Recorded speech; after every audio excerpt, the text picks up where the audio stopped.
Hey Facebook, let me unzip my much heavy jacket right now. I've just got in from church, so I hope no, I'm not taking it off. I hope you guys can hear me. And I'm actually in the middle of trying to experiment with something, but that's not why I'm on here today. So if you're joining me live, I'm in my kitchen and I'm making something. I'm experimenting with something, so please do ignore what I'm doing, all my yuck here. I'm making some body cream with shea butter and stuff, but that's not why I'm here today. I'm wanting to talk about how we can make it through the storms that we're in. Hi Eric. And how we need to hold on and hang on in there. Now, a lot of us, if all of us in our lives, go through various periods of storms. And sometimes those storms seem to, oh, look at that dog. It's so cute outside. It's abandoned. It's not abandoned. There's a dog walker somewhere. All of these storms sometimes come in our lives and they feel like they're never going to end. And they feel like sometimes we don't even know how we're going to come out of the storms. And the reason that the storm story can be spoken about so much by so many of us is that all of us in our lives have gone through storms, or all of us know somebody who has gone through a storm or is going. My lips are dry, so let me just put some grease on my lips from what I'm making here. I'm making some cream. I'm actually making my own body cream with shea butter and stuff, so I thought it would be a great time. Mikhail, move your hand.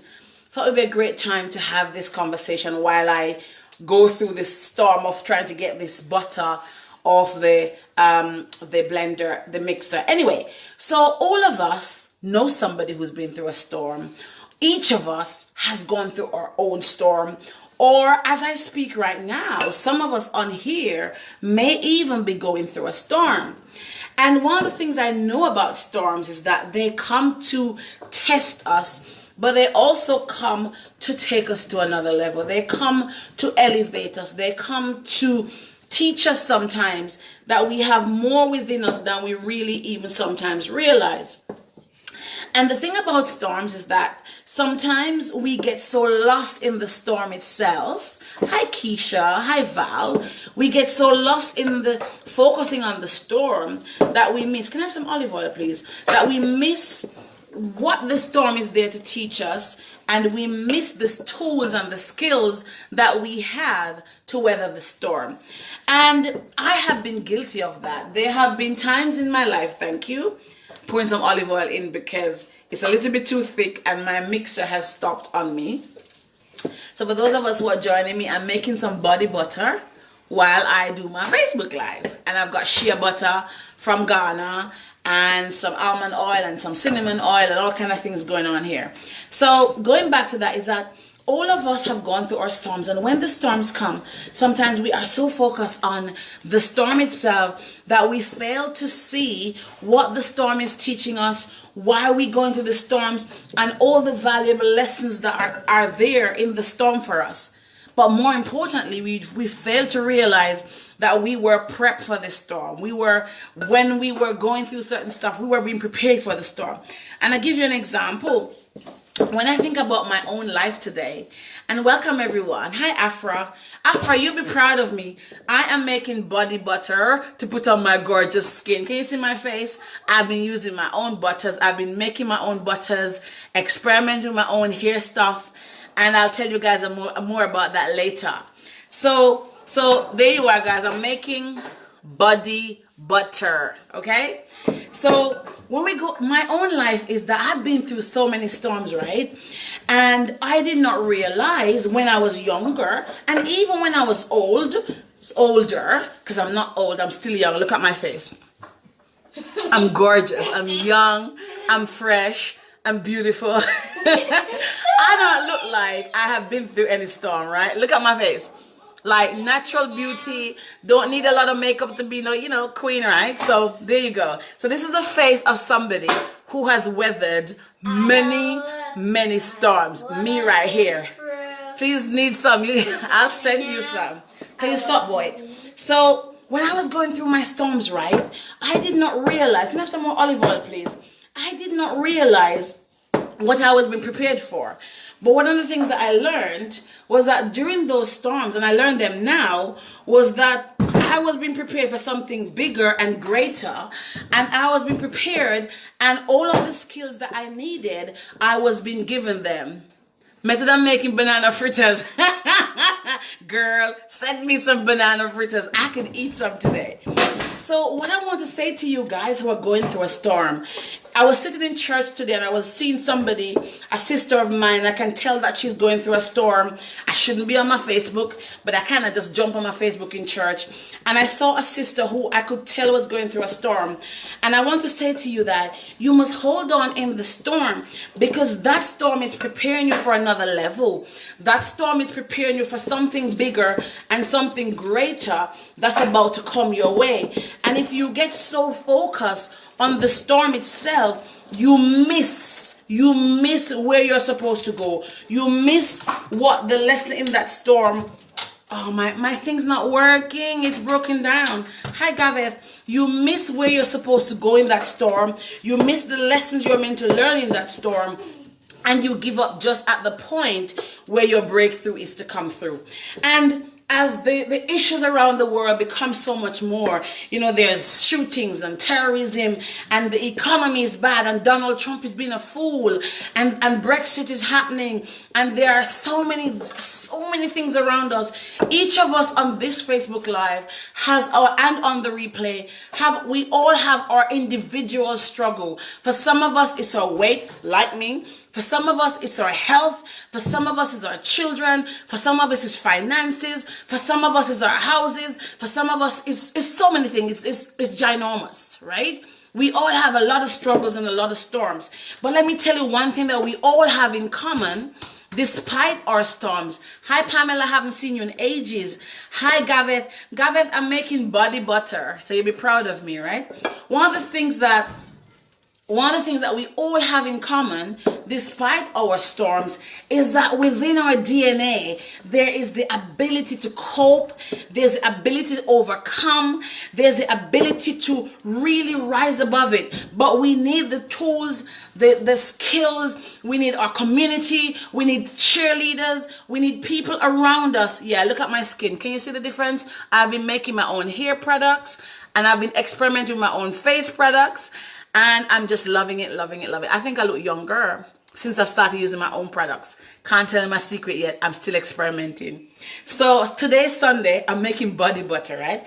So we all have these tools and the skills inside of us, but we sometimes need somebody else to say, you know what, girl, I've been going through this thing. And within somebody else telling us that they've been going through a similar thing or the same thing, it helps to strengthen us, for us to realize that we can overcome. So what I want to say to you today is, find yourself some cheerleaders, find yourself some people who have gone through what you're going through. And let me say this to you, right? You cannot know that they're going through their own stuff, right? Thank you, Gaveth. Until you start communicating with them, until some of them become vulnerable, like some of us, I'm so vulnerable sometimes, I think I shake. But that's just who I am. Because I realize, hi Suzanne, I realize that by sharing my truth, by being open, I heal some other people. Last week, I shared with some people how I really was struggling with my own abuse. I was struggling with what I'd been through. Hi Regan, long time no see. Hi Suzanne. Hi Empress. I was struggling with my own stuff last week because I became very open on a Facebook call I had with my group. Mickey, can I have some olive oil, please? And when I opened up to the ladies in my group, I found myself struggling. But what I didn't realize was that opening up to that group the way I did, I was helping to heal them. Now, to be honest with you, when I shared with that group, thank you, baby, I was simply teaching. I'm coaching a number of, I can do better at that. Okay.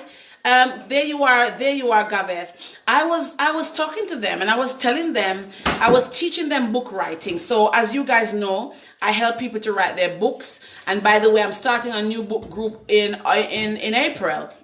So if you want to get on that, inbox me right now. But that's not the focus of this conversation. So I was teaching the ladies how to write a particular thing. And I was saying to them, when you're writing your stories, don't hold back. Give the editor, I've got a big turnip. I'm going to make some soup in the week. I'm in my kitchen, you all. I was saying to them, give the editor enough to work with, right? Don't hold back on your stories, because when you do that and the editor start editing, you find that sometimes they don't have enough to edit with. So imagine you're cooking some chicken, and the chicken is like me. I eat organic chicken. And the chicken is very, very skinny, because organic chickens they're not fed with all those crap stuff. So I said to them, if you're cooking an organic chicken and you have a family of 20, it's not going to feed them. You're going to need to have a little bit more bulk. And so you might need, somebody just text me that they miss me. Can you imagine that? One of my friends, right? Not that way. You might need to actually add some carrot, and if you're from Jamaica like me, we bulk up the chicken, right? So I'm saying to them that you must share all of this stuff with your editor, so that the editor can use that and basically edit your story, and there needs to be enough. Now, when I was sharing that story with them, I wasn't sharing it because I was trying to be vulnerable. I was just teaching a group of women how to write their books. And out of that, I had so many messages the next day that the fact that I was open with them helped a lot of the women in the group to face their own fact that they too were abused. Now, I didn't know that there were women. I didn't know that some of the women who came forward were actually abused. I didn't know that. Now, your story might not be one of abuse. What you need to share might not be any of those things. But what I want to say to you today is that you may be alarmed at how many people around you could strengthen from simply having shared some of your truth. What do you want, baby? A cup? Yeah. A glass or a cup? Glass. A glass? Okay. You might be alarmed at how much sharing your truth could help somebody else. So what I want to encourage you to do today is to okay, don't move. Okay, don't move. Go to the kitchen. 1 second, guys. My son has broken a glass. Hold on. Go and get some shoes on, Pumpkin. Get some shoes on. By sharing your story, you'll be alarmed. Come over this side, baby. At how many people you can help who are struggling with the same thing. You won't know until you share. Number 2 is to be open about your truth. Michael, get your shoes and come. Don't be afraid to be open. Now, I'm not saying you must go and tell the world your truth, because the world doesn't need to know your truth, because sometimes, no, you yourself, there you are. Some people are not good with the truth. They're not going to be confidential enough. And if you're not like me, who's open to just share certain things of my life, then there could be repercussions. But be open with your truth. There's got to be somebody. You have to be able to share your truth, because if you bulk it up inside, you can become sick. There are diseases that can come around into your life. There's cancer and all the other bits that hang around there, right? So don't be afraid to share your truth. Don't be afraid to be open with your truth. By sharing your truth, you're healing yourself. And when the struggles come, don't be afraid to talk to somebody. Find the tools you need. Find the resources. Don't be afraid to ask for help. Don't be afraid to ask for support.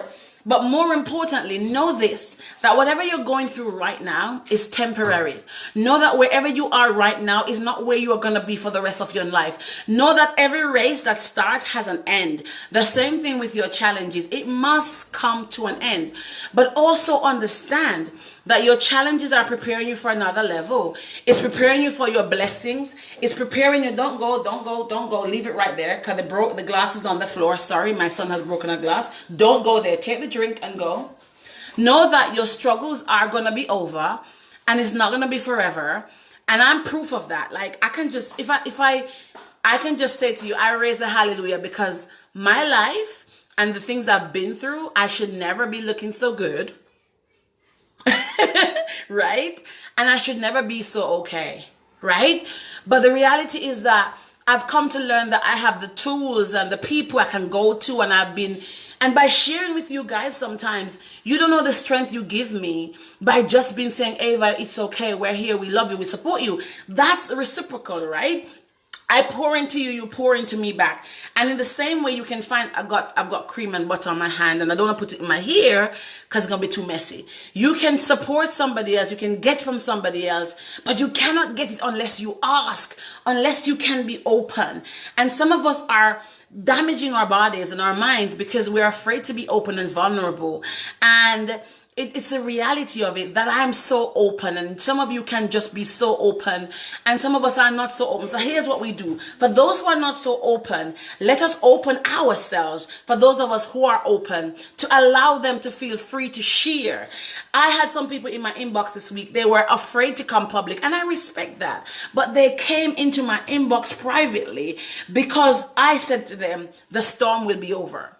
I was born in the 70s. Don't try to calculate my age, girl. I look 12. Look at my face. I was born in the 70s, and we had a hurricane in Jamaica called Hurricane Gilbert. Hi, Cornitha. And Hurricane Gilbert came, and I remember as a child, I can't say how old, I never thought it would end. Well, I'm in my 40s now. Can you tell? I'm in my 40s, right? I'm in my 40s now, and I remember thinking that it would never end, but it's ended. It's gone. And I've seen so many storms since. That's the same thing about your challenge. Remember the time when you couldn't pay the mortgage? Remember the time you couldn't pay the bill and you thought it would never end? Guess what? It's ended. So let me say this to you guys. The storm is going to be over. It's going to come to an end. My battery's life is ending on the Facebook Live, so I need to go. But hang in there. Hang in there. Hang in there. Know that the seasons change. And the same way the seasons change, your lives' struggles will change. I'm Dr. Ava Eagle Brown. I'm a life, book, and business strategist. If ever I can support you in any way, let me know. Inbox me, and I'll be able to support you there. Have a great Sunday. Have a great week. Understanding tomorrow has to come because today has to pass. The same way your struggles are there, believe you me, they will end. They must end. They cannot last forever. Have a great Sunday. I'm going to finish making my body butter and get my hair all moisturized. And I'll see you later. God bless, guys. Love you a lot. Bye-bye.